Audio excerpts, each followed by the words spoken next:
Hello, friends, and welcome to Shauna Stitches. I'm Shauna, and this is my crafty podcast where I talk about all the things I've been working on lately. Today is August the 3rd, 2022, and this is episode number 54. And I'm back from vacation. If you can't tell, I am a little more tan than I was before, but not incredibly so because I don't tan well. My house is extremely hot, and not because the reasons that everyone else in the US has today. I've been baking, so it's hot. So I'm going to go into what I am wearing first. But before I get into that, I'm just going to welcome everyone. Thank you so much for being here, both new and returning viewers. I do appreciate everyone who has liked and subscribed and commented. So if you feel inclined to do that, please do so. Today I am wearing the Exploration Station by Stephen West. It's knit out of Knit Picks Stroll. Excuse me. And I finished this, well, I started it for sure like 2 years ago. Excuse me. And I believe I finished it just about not long after I started. So let me take it off because, like I said, I'm roasting. This also matches my Baby Yoda t-shirt. I might offend some of you. I'm not a huge Star Wars fan, but when they came out with The Mandalorian and Baby Yoda, I was all about it. So I thought this matched pretty well. So as I said, this is Exploration Station in Knit Picks Stroll. I think the green was called Sweet Pea, maybe. I don't remember what the pink was called, and then it's just like a silvery gray with a dark charcoal gray. It has short rows, eyelets, brioche. It's been so long since I've knit this, I don't even remember. Looks like some slip stitches, all kinds of things. I know pretty much everyone has knit this shawl at some point, and I couldn't resist. I do love a good Stephen West design, which, let's be honest, are there really any bad ones? Maybe a few, not too many. But yeah, I wanted to knit it, and I love it. I'm not great about wearing my shawls, partially because there's no way I can wear them to work, so I just kind of find that I don't have a lot of opportunity, but I would like to get better at wearing them. Just reaching for my coffee. I don't have a very good setup here. The lighting is great. I finally figured out some of the video issues I was having. My iPad for some reason wasn't doing very good video, but last time I recorded on my phone, video was good. I still have my earbuds in that seem to do pretty good audio. So I think this is a good setup, but let's see, because YouTube doesn't seem to like to do two things the same twice ever, regardless of what you do on your end. So we shall see. Oh yes, I did forget to mention this. I don't have show notes today, but there will be links down below to projects, project pages. They're on Ravelry. Any other links that I feel might be appropriate. If I don't mention something about a project and you're curious, yarn, needle size, modifications. I do pretty good notes pretty much on every project. I do my total yarn used, all that stuff on my Ravelry pages. Just look down below. If you have any questions you can't find the answer to, please just reach out. I will be more than happy to answer. Despite me saying it's August, I'm using a Christmas-ish mug. I love this little, is it a llama or an alpaca? I don't know. But Glenn has a matching one. His is in blues and it says Mr. I just think it's cute. Okay, so I mentioned that we were on vacation. We went to Puerto Vallarta, and I think I had said that we were going to a resort that we'd been to before, and I definitely thought that we were. We told the taxi to take us to our hotel, and we pulled up and we're like, this doesn't look familiar. And it's been like 5 years, but we knew it was a pretty good distance from the airport and we hadn't gone that far. And yeah, it was not the same place. So before we stayed at a place called Grand Fiesta Americana, and this time we stayed at a place called Fiesta Americana. So you can see how I made the mistake. Also, we had booked it through Costco before, and I did the booking through Costco again, and I just assumed. That being said, it wasn't as enjoyable of an experience as the one we'd had before, but it was not a bad experience. It was just kind of comparing them to each other. It was not equal, but had I not been expecting we were going to the other one, there was no reason to be disappointed. We were quite happy. It's super hot. And I know I'm mixing up like life stuff and knitting stuff, but there's a reason for that. And I'm getting into knitting really soon. Anyway, it was very, very hot. In fact, I don't know, I just wasn't feeling very well in that kind of heat, and I couldn't really be outside in the sun for too long. It was usually most days at least 90, and with the humidity, it was well over 100. And I'm from the Oregon coast, which I haven't mentioned yet this episode.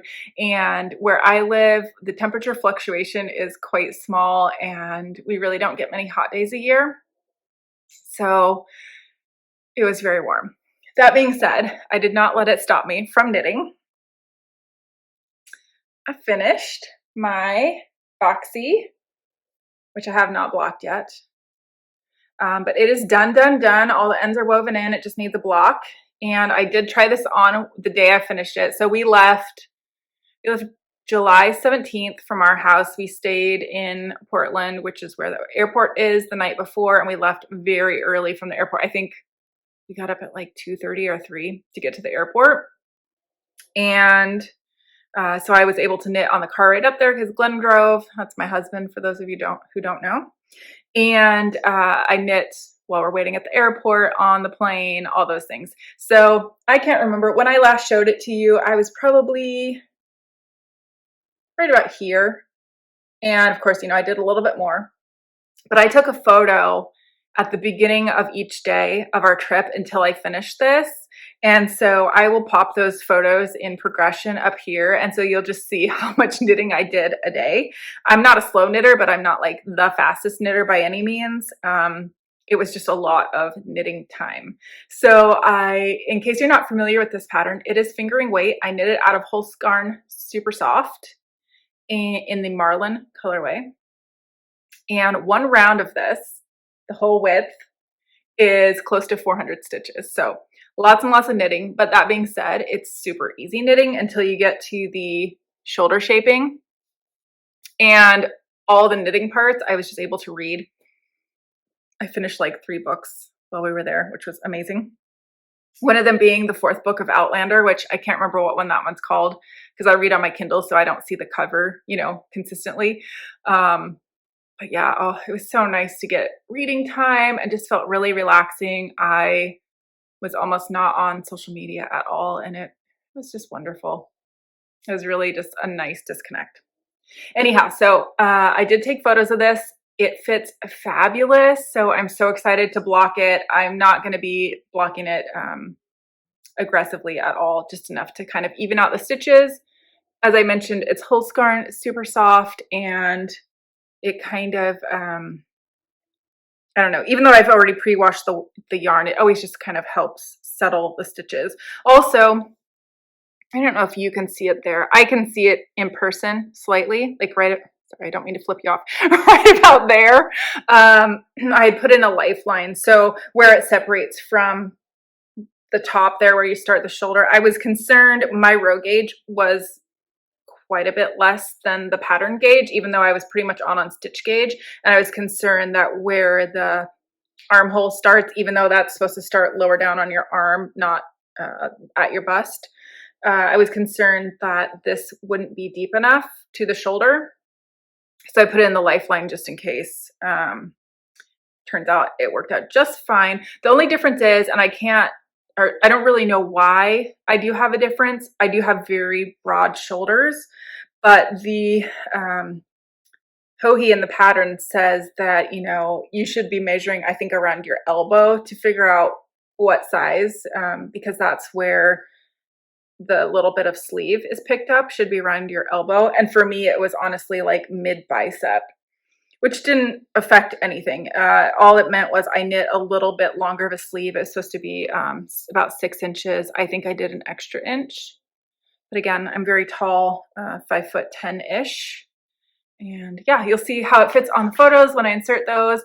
And I will get this blocked, and I will, if it's not too hot, I will wear this next episode. At the very least, I will try it on for you guys so you can see exactly how it fits.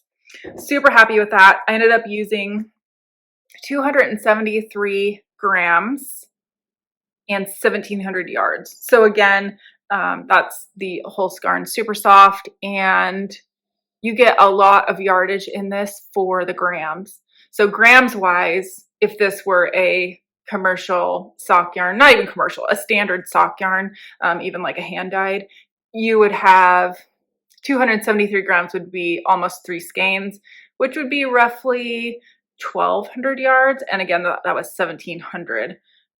So definitely a difference there, but I'm happy with it. Very happy. So 1,700 yards would be more like 4 skeins, which I think is what the pattern calls for, is about 4 skeins. So this is what I ended up having left of the cone. I started with a cone, which was, after I knit my swatch, was still 509 grams. I've done the math, I believe. So since I used 273, I think I still have 200 and, was it 20? I think 220 grams left. So I think that's enough to knit another at least tee. I know I definitely always seem to get a different row gauge with this yarn. I think just because it is kind of thin. And I always end up knitting more rows in my patterns anyways, because I definitely don't do cropped. And as I said, I'm tall. I just threw that on the recliner and it bounced out, and so it's sitting on the floor. So I know my dogs won't eat it, but you know, dog hair. Okay, so I finished that on July the 27th, and we left, trying to remember, the days just all blur together. We left the 31st, so I had a few knitting days left. And I made some pretty good progress on the half and half wrap. So for those of you who said only bring one project, or those of you who said you should bring 2, I'm going to tell you it was good that I brought 2. I made some pretty good progress. Let me see if I can show this to you very well. I haven't looked at this in a bit, so I'm just going to make sure that my yarn is where it needs to be. I think it is. Yes, nothing seems to be coming off. So you'll notice it's pretty big. This is the side that's going to be straight, the square side. And I'm not sure, am I showing you the front? Yes, technically this is the front, although it's garter stitch, so it looks the same. So there is that. And we have the triangle-y bit here. And I put the stitch marker in where I showed it to you last. So last time I had like just about an inch of garter stitch knitting. So I did a lot. But you guys, I missed out on easily 6 hours of knitting time, and I was so angry. So, okay, now we're going to go back into story mode for a second. I have flown so many times with knitting. I have flown to Puerto Vallarta so many times with knitting, and it's never been an issue. This time, as we're getting on the plane, you know, of course, all my luggage goes through TSA, not the checked luggage, but my carry-on, my little personal bag that you're allowed to have always has my knitting in it. And this time the lady said, no, you can't have your knitting needles. Luckily, for some reason, as we're sitting at the hotel, because our flight didn't leave until, well, that's a whole other story. It was scheduled to leave around 5:30, I think, 5:45. Ended up being delayed, but not terribly. I put in a lifeline. That's what I was checking, because I said I hadn't checked my yarn. So for some reason, we're sitting there at the hotel, and we're about to get our taxi to the airport, and I tell Glenn, I'm like, I'm just gonna pop in a lifeline really quick. I've never done it before. I don't know. Something told me to do it, which thank God, whatever power it is that was communicating to me that told me to put in a lifeline. Thank you very much. Because garter stitch wouldn't be like super hard to pick up, but I think these wrapped stitches could have been quite difficult. And as it is, I had a marker, and I think it's not going to be too hard to tell because it's a pretty significant angle there. I think I'll be able to figure it out, but figuring out exactly what stitch I need to put the marker is going to be a little tricky. But anyway, so I sat there and just ripping out my needles, and I watched her throw them in the trash. My Chiagu fixed, wasn't part of a set. It was a fixed cable, US 4 3.5 millimeter needle, which I had bought just for this project. So it was new. Yeah, got ripped out and thrown away. Super sad. I was bummed, but also I knew that it could happen. I just didn't think that it would. I will say one difference between this project and the previous projects that I have flown with, especially in Mexico, have been sock projects. So I use the 9-inch circulars. I think that made a big difference. In the future, I would have a sock project. Maybe I'd have bamboo needles. I'm not sure if that would have made a difference. Obviously, it showed up on their electronic scan, and it is what it is. They're just trying to protect us, but I'm definitely not a threat. Anyway, let's talk about this linen quill yarn. This is the bright flamingo color, and this is the second skein. So this already has more than one skein in it. I remember counting how many of the slip stitches I had when I switched balls of yarn, or to the second ball, and I think it was 62, if I remember right. It was 60 something. So that should mean if I can do was it? Yeah, I don't know. I don't know what my train of thought was there. Anyhow, I have 3 total skeins to do the pink. It shouldn't take all 3. It should take probably about 2.5. And then I have the 3 of this color, which is peach stone, I think. I forget. Let's see. Yes. Oh, I was right. Peach stone. I don't know. This, I guess it kind of looks like a peach stone. It's definitely showing up more brown on screen, but I would say in person it looks a little more purpley. So yes, soon as I took my needles and I cleared TSA, is it called TSA in Mexico? I don't know, whatever their version of TSA is. I went and found a seat at my gate, and I immediately pulled up Amazon and ordered another set. They're supposed to be coming today. So I will figure out where I am on this project and get going. Both of those projects are just really, really fantastic for reading and knitting and all those good things. So it was perfect vacation knitting. No complaints other than my needles being stolen. Can you imagine how far I would be if I knit for like another 6+ hours? Yeah, I'd be pretty far. So I would say the benefit to that is I have picked up a very languishing whip. Let me show you how languishing. Some of you have probably never even seen this. Well, I'm sure a lot of you. Maybe some of you will not even remember. So this is hard to show. This is the Gramps Cardigan by Tin Can Knits. It's a shawl collared cardigan, and this is being knit for my husband out of Lion brand Fisherman's Wool.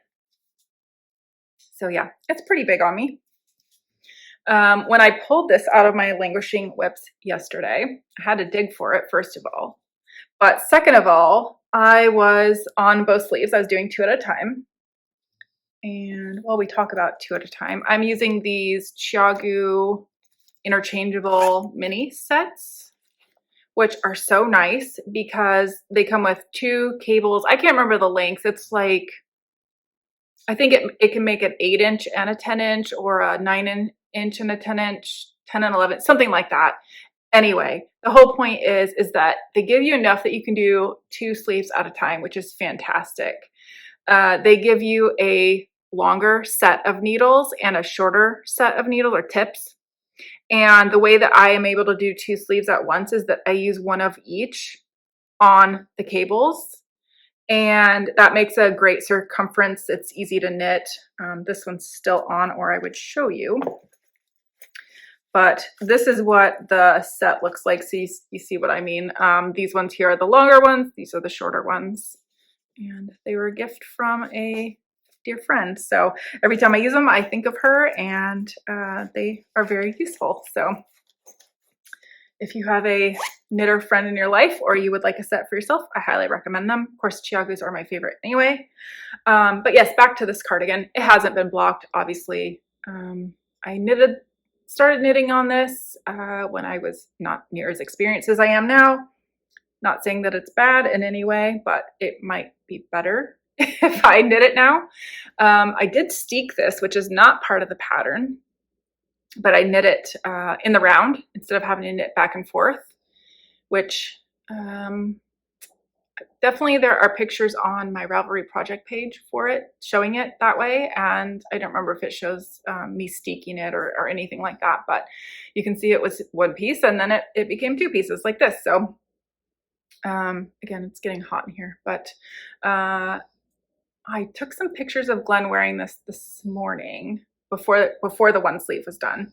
Obviously haven't woven in the end yet, but I will pop those in here. Seems to be fitting him well. And when I picked this up yesterday, I had done 6 repeats of the arm decreases, and I had to do a total of 13. So this one is just ready for the cuff. So I've done the sleeve decreases, and it needs a cuff, it needs pockets and elbow patches. So that was one of the things Glenn really wanted in this project, was he really wanted elbow patches. So I'll stand up for you real quick. It doesn't have buttons yet, and I'm hoping that this, the band here, well, it will definitely block out because it's ribbing. So yeah, but anyway, it's fitting him. It's quite large on me. I told him, because I think when I started knitting it for him, we were both a little bit thinner back then. So I was like, I hope it still fits. But I told him if it doesn't fit him, I know it will fit me. So, but he seems quite happy with it. So that will be good. I was going to say something else about that. What was it? I don't remember. I do have a picture here. Let me show you. This is the baby version, but it's the same for adults. It gives you a better idea. I never print out patterns anymore because I mostly use, oh my gosh, Knit Companion on my iPad. But back in the day when we had a Staples here, which we don't have anymore, I used to print a lot of my patterns through Staples, and they use really good quality paper. Also, without showing the pattern here, I think I can do this. That's how I count my rows. So anyway, I really think I had something else to say about that. I can't remember. What I will show you is this is the basket that I keep my yarn in for this project. And so I'm really excited to almost have this project done because I want my basket back. I don't know why. I've only ever pretty much used it for this project, but it's just so handy to have this sitting on the couch next to me with my yarn in it. And I have just the notions I need for this project. And I remember what I was going to tell you. So I started that cardigan August 5th. Okay, we're on August 3rd today. So 2 days away from the day I started it in 2018. 4 years. So I think I have the rest of today off. I have tomorrow off, and I have Friday morning off. I go back to work Friday night. I think I can finish this thing. Not like finish with buttons and all that, but I think I can finish all the knitting on it before I go back to work. So yeah, it only took me 4 years. It's the first sweater, cardigan, any large garment that I have knit for my husband. And I like pullovers better. I like knitting pullovers. I like wearing pullovers better, but he doesn't want a pullover. He says it gets too hot. So I think that's been some of my hesitation. Honestly, this is another attempt, I'll say, not attempt, but it's like progress in my statement of shopping my stash. Like I said before, shop my projects, shop my yarn. And so it's going to be really good to get that off the needles. And ideally, I'm working towards having just like 1 or 2 projects going. That's very far off. But I'm making progress. That's good. Progress. I finished a sweater that I just cast on. Now I'm finishing an old sweater. Technically, that means I should be able to cast something on, but I think I'm going to be good. The next thing I have to talk about is spinning. I finally finished all 6 bobbins, 635 yards of singles on my Eel Wheel 6. It's the combo spin that I have talked to you about before. Pardon my reach.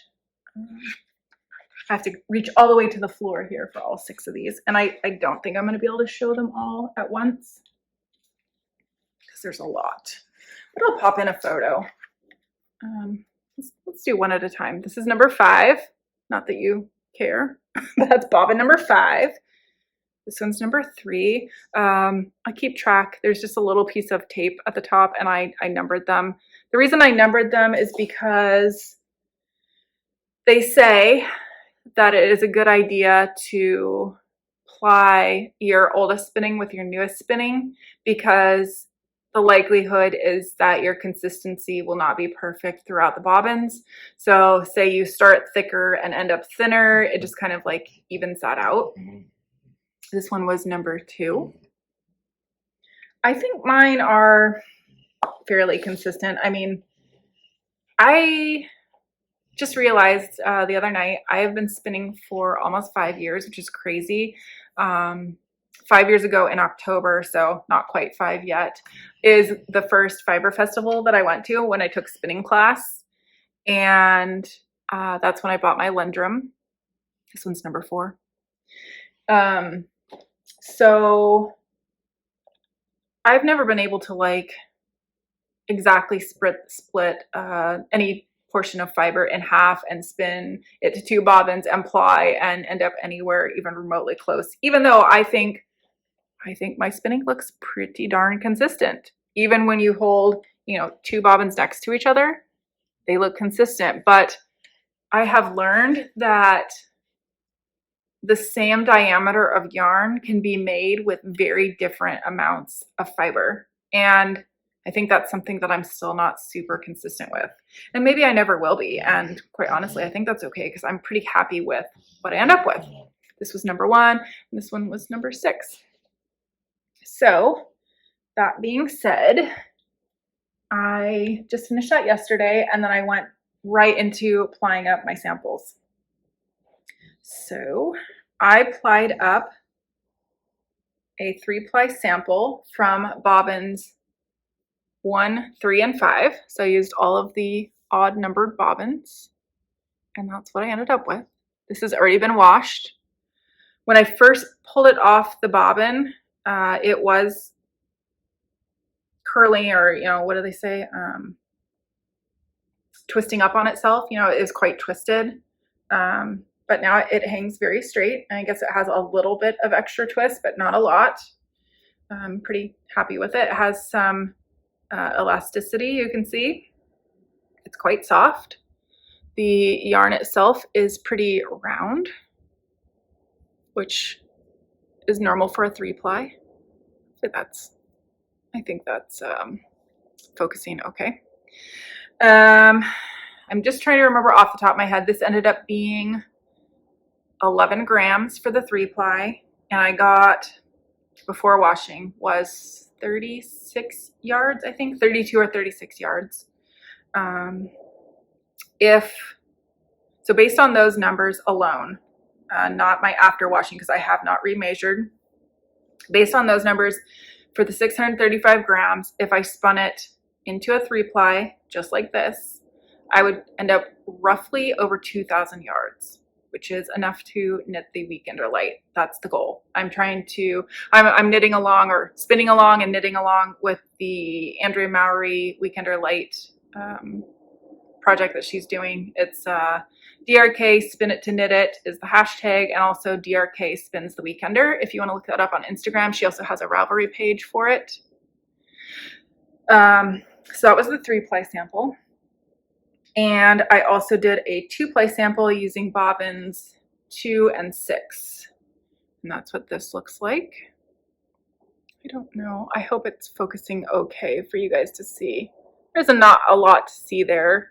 But I think what you can see is that this yarn looks quite different. And the difference between a 2-ply and a 3-ply, other than just having 2 strands or 3 strands of singles, is that the 3-ply will even out differences better. It's going to make a rounder yarn, whereas the 2-ply just sort of one single wraps around the other in sort of a coil. And I think that that's really quite pronounced.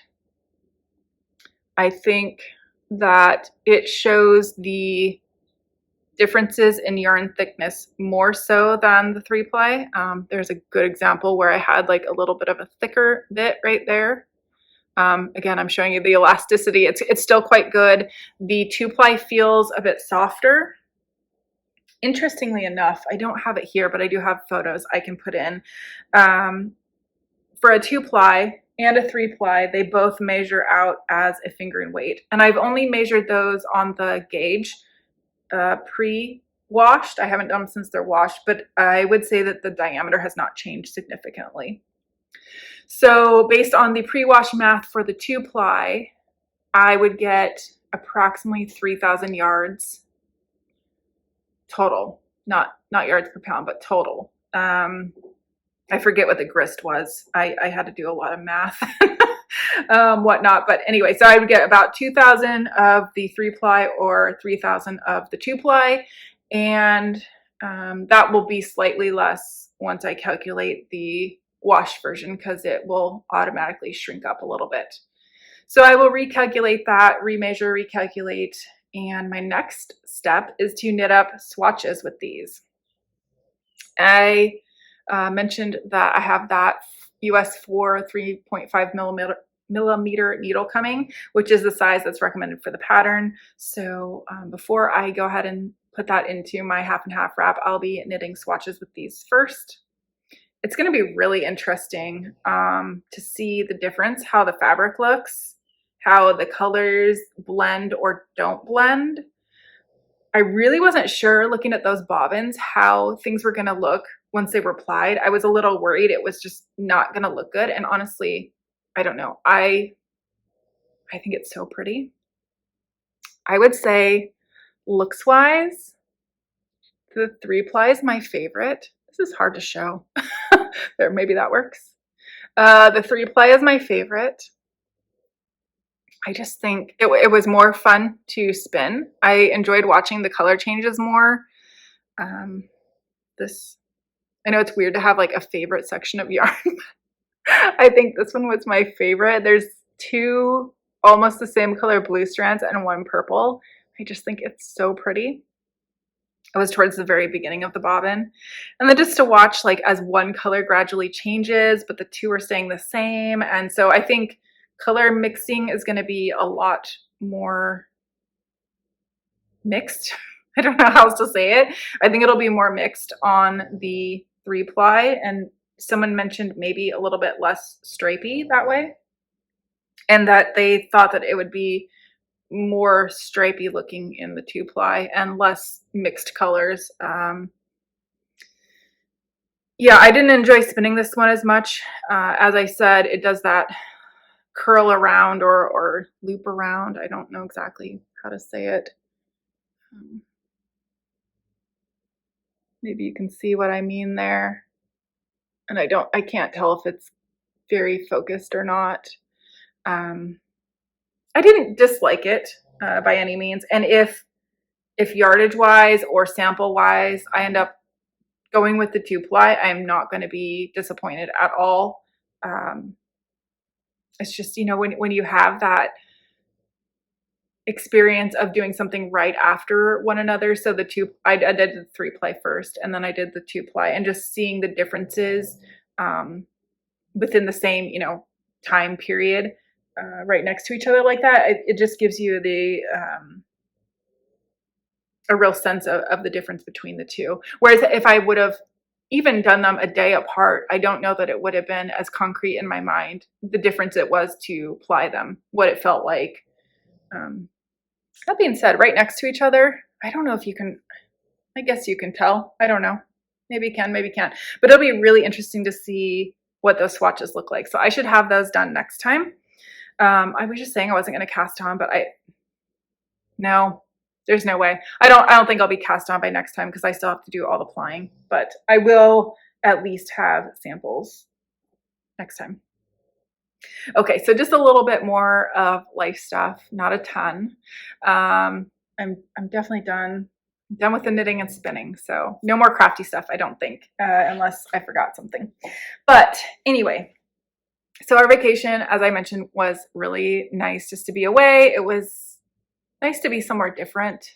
We haven't done any international travel at all in, well, it's been almost 3 years because the last time was for our honeymoon, which was November of 2019. So right before the pandemic. Yeah, so that was nice. I don't know that we'll be going back to Mexico anytime too soon. Nothing against it. It was just really hot. And for the time of year that we are able to go, that's pretty much the only option. And we were talking about possibly going to the East Coast and just seeing some different things. Not that it won't be hot there, but I think having some different experiences would be really fun. We've been to Mexico as a couple now 4 times.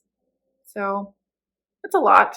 3 of the 4 have been to Puerto Vallarta, all staying at different places, not necessarily on purpose. And so we have had some different experiences with the resorts. They've all been really great. I would say my only complaint, which I'm sure other people's things that they love about it, is that there's just loud music like 24/7.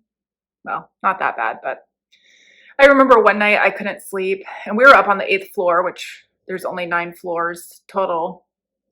And it was almost midnight. I hadn't fallen asleep yet. And I thought to myself, okay, they have to be stopping the music at midnight. Oh no, it kept going. I can't remember if it was 1 or 2 when they finally stopped and I finally fell asleep. So that's my only complaint. It's just, I don't sleep well with loud noise, and I don't particularly enjoy really loud music because I guess I'm an old lady. I don't know. That being said, I'm sure there's old ladies who love loud music. So it's just a me thing. I just don't love it unless I'm in the mood for it. So having that for 13, 14 days straight was a lot. I remember telling Glenn, I just can't wait to have some quiet. And so it's been nice and quiet at home, which has been great. The other thing about our resort that I really enjoyed, and probably it was actually my most favorite thing, was that they had wild peacocks walking around everywhere. And you can tell I was missing my dogs because all in my camera roll is just pictures of peacocks. And I couldn't tell you how many total there are because they look fairly similar, but you can tell the difference between the males and the females because the males have more vibrant colors and the females are more brown. And so many of the females had little babies following them around. So actually those were easy to tell apart because there was the tiny baby and there was a little bit bigger baby. And then there was one mama who had 3 babies following her around. So that was really fun to see them. Glenn was not a fan. He's not a fan of birds, and I'm not normally either, but there was just something about them. They clearly are used to being around people. They didn't bother us. They were quite tolerant of some kids that were picking on them from time to time. And I was really quite surprised. I thought with them having their babies with them that they might attack, but never saw any of that. They would kind of squawk and maybe try and scare the kids off, but very tolerant. So we're sitting at dinner and it's one of the last days, and there was a male peacock there, and all the signs say you can't feed them. So, but I did see one of the waiters like slip this one some food. And as he's picking this piece of, I think it must have been like a deep fried breaded fish, the peacock's picking it up and like shaking it in its beak. He lost one of his feathers. And I got it. It's not one of the beautiful, like really bright green ones, but it's still really pretty. It's been a bit mangled in my luggage. I don't know. You're probably not supposed to take these out of the country, but I did. So TSA, take that. I'm not really normally a rule breaker, but I just liked it. So that was my little souvenir. The only like tour kind of thing that we did was one of our last days, we went into the actual like main town area, the what do they call it? The Malecon, I believe it's called, which is just sort of the main strip where they have all the shops and that sort of thing. And we went to a place called Choco Museo, which is the chocolate museum. And we took a 2-hour class where we learned how to make chocolates. We made truffles, and then we made the, I don't know what you call it, like where you use a mold. So it was like a filled chocolate mold kind of thing. Really fun. I don't think I have any pictures of the molded ones, but I definitely have some pictures of the truffles, which I'll pop in. Really interesting experience. I would take that class again. It was fun. It was not hard. I guess I don't know how I knew stuff, but she started out by asking if we knew what, of course now I can't even think of it. The melted chocolate where you put cream in it. She asked if it was just my husband and I in the class, which also was really awesome. But she asked if we knew what that was, and I told her I did, and she was blown away by that. And then she asked if we knew why you would temper chocolate, and I knew the answer to that too. And so she's like, are you a baker? Like, oh God, no, not at all. So anyway, that was a fun experience. So yeah, other than that, we would kind of sit in the lobby a lot. It's an open air lobby with a roof. So you'd get a nice breeze in there. It would be cooler. And we would go to the pool pretty much daily. So it was just nice and relaxing. And I'm happy to be home.